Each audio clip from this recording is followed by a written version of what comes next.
Have you ever noticed that the job interview you desperately needed went terribly, but the one you didn't really want somehow led to your best opportunity? Or that the person you were trying hardest to impress remained indifferent, while someone else was drawn to you when you weren't even trying? What if I told you this isn't just coincidence or cruel irony, but reveals a fundamental truth about how human psychology actually works? And that understanding this one principle could transform how you approach everything in your life. If this resonates with you, make sure to like this video and subscribe to the channel for more insights into the hidden patterns that shape our lives. Let's start with something we've all experienced. The harder you grip, the more it slips away. Think about trying to fall asleep when you're anxious. The more desperately you chase sleep, the more elusive it becomes. Or consider dating. There's something almost magnetic about people who seem genuinely content with themselves, while desperation has a way of repelling the very connection we crave. This isn't limited to personal relationships. Athletes call it choking under pressure. When the stakes feel highest, our performance often crumbles. Students know the frustration of blanking on exams despite knowing the material perfectly. Entrepreneurs watch their most forced business ideas fail, while casual side projects unexpectedly flourish. We're taught that caring more leads to better outcomes. Work harder, want it more, push through. This is the conventional wisdom of achievement culture. Yet experience keeps teaching us the opposite. Intense attachment to outcomes often sabotages the very thing we're trying to achieve. Why does this happen? Most explanations focus on anxiety or overthinking, but these miss something deeper. What we're actually confronting is a fundamental feature of consciousness itself, the way our minds relate to desire and control. The 16th century French philosopher Michel de Montaigne understood this paradox better than perhaps anyone before or since, and his insights remain startlingly relevant to our modern struggles with performance, relationships, and happiness. The problem isn't that we care too much. It's that we've misunderstood what caring actually means and how it functions in the human psyche. To understand why not caring can be so powerful, we need to examine what happens in your brain when you're deeply attached to an outcome. Modern neuroscience reveals that intense desire activates the same neural pathways as addiction. Your prefrontal cortex, responsible for clear thinking and smooth execution, literally goes offline when your limbic system perceives high stakes. Think of it like trying to thread a needle while someone holds a gun to your head. The task itself isn't harder, but your brain's threat detection system hijacks your fine motor control.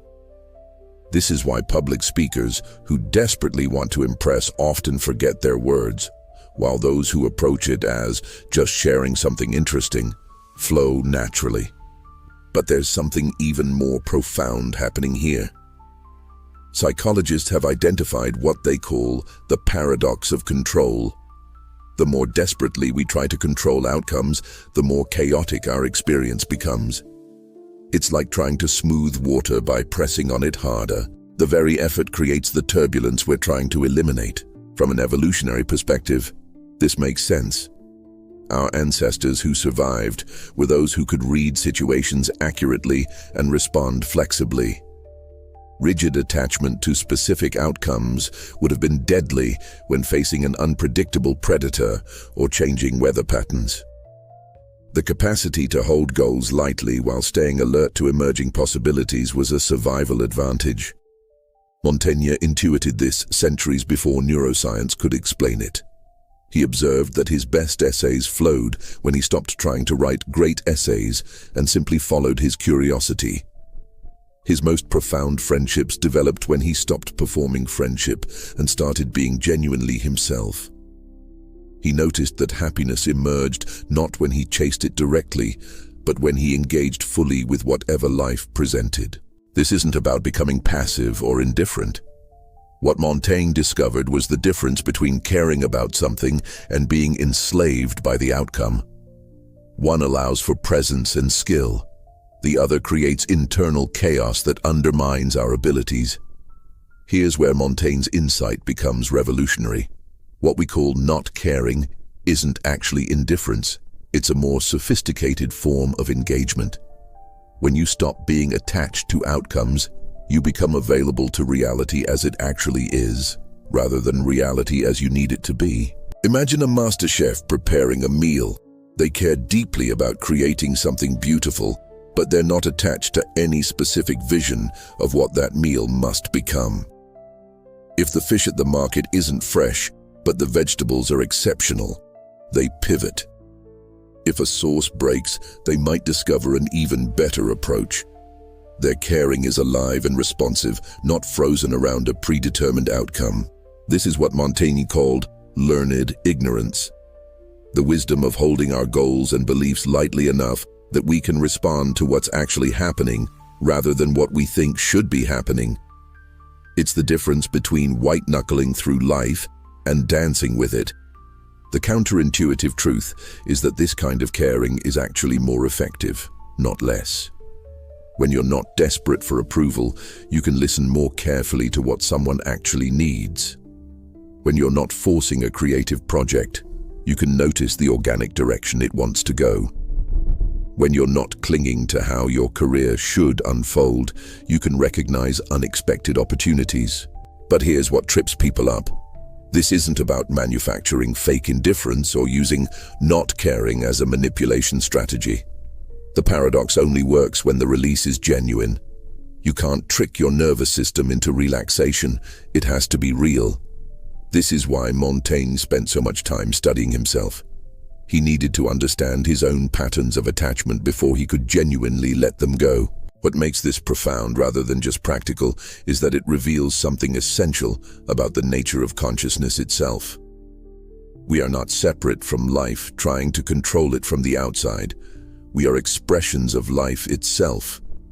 When we align with this deeper truth, our actions become more spontaneous, more creative, and paradoxically, more effective. So how do you actually apply this understanding? The key is to start small and build gradually. Begin by noticing areas where you're gripping too tightly.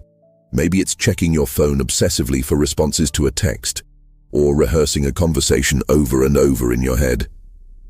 Practice what I call the Montaigne pause. When you catch yourself in intense attachment, take a breath and ask, what would this look like if I cared about it, but wasn't desperate for a specific outcome? This isn't about not caring. It's about caring in a way that keeps you present and flexible. In conversations, experiment with being genuinely curious about the other person rather than managing their impression of you. Notice how this changes the quality of connection. In creative work, try setting aside time where your only goal is to explore and play without any pressure to produce something valuable. For bigger life decisions, Montaigne's approach was to gather information, consider his values, then make the best choice he could with the information available, and hold that choice lightly enough to adjust as new information emerged. He understood that life is too complex and unpredictable for rigid long-term planning. One practical exercise: identify something you've been forcing or pushing too hard on. For the next week, approach it with what Montaigne called sprezzatura, skilled nonchalance. Do your best work, but release attachment to how it's received. Often you'll find that your performance actually improves when the internal pressure decreases. The challenge is that this requires developing a different relationship with uncertainty. Most of us try to eliminate uncertainty through control, but Montaigne learned to find freedom in it. Uncertainty becomes not something to eliminate, but something to dance with creatively. What does life look like when you integrate this understanding? You become simultaneously more engaged and more free. You care deeply about your work, relationships, and growth, but you're not imprisoned by needing them to unfold in specific ways. You develop what resilience researchers call anti-fragility. The ability to not just survive, but thrive in the face of unexpected change. Montaigne's great insight was that the thing we call not caring is actually the deepest form of care. Caring about truth more than our image. Caring about connection more than control. caring about growth more than comfort. It's not indifference, it's a love that's spacious enough to allow life to be life. The invitation here isn't to stop caring about things that matter to you. It's to examine whether your caring is creating the internal conditions for wisdom and skill, or whether it's hijacking your nervous system and limiting your possibilities. I want to leave you with this challenge. For the next week, pay attention to the difference between when you're gripping life tightly versus when you're engaged but relaxed. Notice what happens to your creativity, your relationships, your sense of aliveness. See if you can find what Montaigne found, that when you stop demanding that life conform to your expectations, it often exceeds them in ways you never could have imagined. What's one area of your life where you might be gripping too tightly right now? I'd love to hear your reflections in the comments below, and if this perspective sparked something for you, share it with someone who might benefit from loosening their grip a little too. Remember, the goal isn't to care less, but to care more skillfully. And sometimes, the most skillful caring looks remarkably like letting go.